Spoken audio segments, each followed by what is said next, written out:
सब जानते हैं कि शुक्र ग्रह का प्रेम और विवाह से बहुत सीधा संबंध है। शुक्र अच्छा है तो विवाह और प्रेम बड़े अच्छे निपटे हैं। शुक्र सिंह राशि में प्रवेश कर रहा है तो इससे कहीं कुछ बाधाएं भी उत्पन्न कर सकता है। इसलिए मुझे लगा कि मैं आपको लगभग 1 महीने के लिए सतर्क कर दूं कि विवाह और प्रेम के लिए यह समय थोड़ा डिस्टर्बेंस दे सकता है। तो किस राशि को क्या ध्यान रखना होगा वो अच्छे से सुन समझ लें, क्योंकि शुक्र अच्छा है तो विवाह प्रेम बहुत अच्छे से चलेगा और कहीं गड़बड़ हो गया तो ये कलह उत्पन्न करेगा। और इस बात को विशेष, वैसे तो दोनों को सुनना है लेकिन विशेष रूप से पुरुषों को समझना है। इससे पहले कि मैं आपको राशि में क्या दिक्कतें या अच्छा हो सकता है, पहले मैं आपको यह बताना चाहूँगा कि केवल शुक्र से हम कैसे जान सकेंगे कि हमारा वैवाहिक जीवन अच्छा चलेगा, हमारा जो प्रेम संबंध है वह हमारे साथ रहेगा, क्या हम अपने प्रेम संबंधों को निभा पाएंगे, क्या हम वैवाहिक जीवन को निभा पाएंगे, क्योंकि दोनों ही लोग वैवाहिक जीवन में बराबर के हिस्सेदार होते हैं। इसलिए पहले हाथ पर शुक्र की स्थिति को समझ लीजिए। शुक्र को समझना बहुत इसलिए भी आवश्यक है क्योंकि शुक्र आधार है प्रेम का। ये प्रेम विवाह के बाद के प्रेम से भी संबंधित है, विवाह के पूर्व के प्रेम से भी संबंधित है, और यही वह आवश्यक रिश्ता बनाता है जो विवाह में परिणत होता है, यानी प्रेम के बाद विवाह में परिणत होता है। और जहाँ ये कमज़ोर होता है वहाँ पति पत्नी में वह प्रेम पनप नहीं पाता, और जब भी प्रेम नहीं पनपेगा समस्याएं जीवन में इस प्रकार आएंगी कि वह स्वास्थ्य को भी प्रभावित करेंगी, मानसिक स्वास्थ्य को भी प्रभावित करेंगी, और वह करियर को भी प्रभावित करेंगी। देखिए, अगर आपके शुक्र पर्वत पर यह जाल है तो यह अच्छी निशानी नहीं है। ये इसका मतलब यह आप भावुक तो बहुत हैं लेकिन रिश्ते को निभाने में बहुत मुश्किलें आएंगी, बहुत परेशानी आएंगी। वो परेशानी किसी भी रूप में हो सकती है, उसका प्रकार कुछ भी हो सकता है, लेकिन हो सकता है आप फिर किसी रिश्ते को निभाएं नहीं, खुद से भी ना निभाएं। अगर यहां से कोई लाइन यहां पर चली जाती है, ये आपकी जीवन रेखा, ये अंगूठे का स्थान है पूरा, यहां से कोई रेखा इस प्रकार से यहां चली जाती है तो इसका मतलब ये है आप ही रिश्ते नहीं निभा सकते।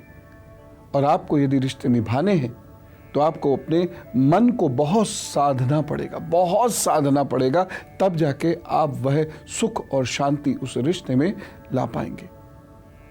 एक और चीज़ मैं आपसे कहना चाह रहा हूं कि अगर यहाँ पर इस प्रकार से जाल है और आपके विवाह की रेखा इस तरीके से हो जाती है, या विवाह की रेखा ऐसी है और इसको ये काट जाती हैं पतली पतली लाइंस, तो इसका मतलब ये है कि विवाह के बाद दिक्कत आएगी। और सिंह में जब जब शुक्र आएगा आपके वैवाहिक जीवन में दिक्कत होगी। और उसका सबसे बढ़िया उपाय क्या है?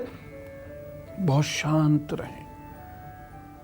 और यदि क्रोध आ रहा है किसी कारण से तो थोड़ा दूर दूर रह लें, घुमाएं बाहर, अलग अलग, नहीं तो वहां झगड़ेंगे। किसी भी तरीके से शांत रहें और उसके साथ साथ शुक्रवार को नमक तुरंत छोड़ दें।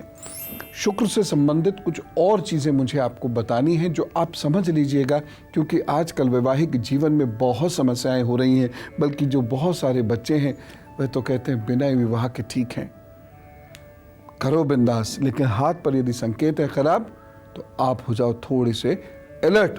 कर लेना कुछ उपाय, अभी बताता हूँ। मैं शुक्र की कुछ और बातें आपको हाथ पर बताना चाहता हूं, क्योंकि यदि वह निशान है तो सावधानी रखनी बरतनी बहुत आवश्यक है। अब हाथ पे मैं आपको कुछ और चीज दिखाता हूं।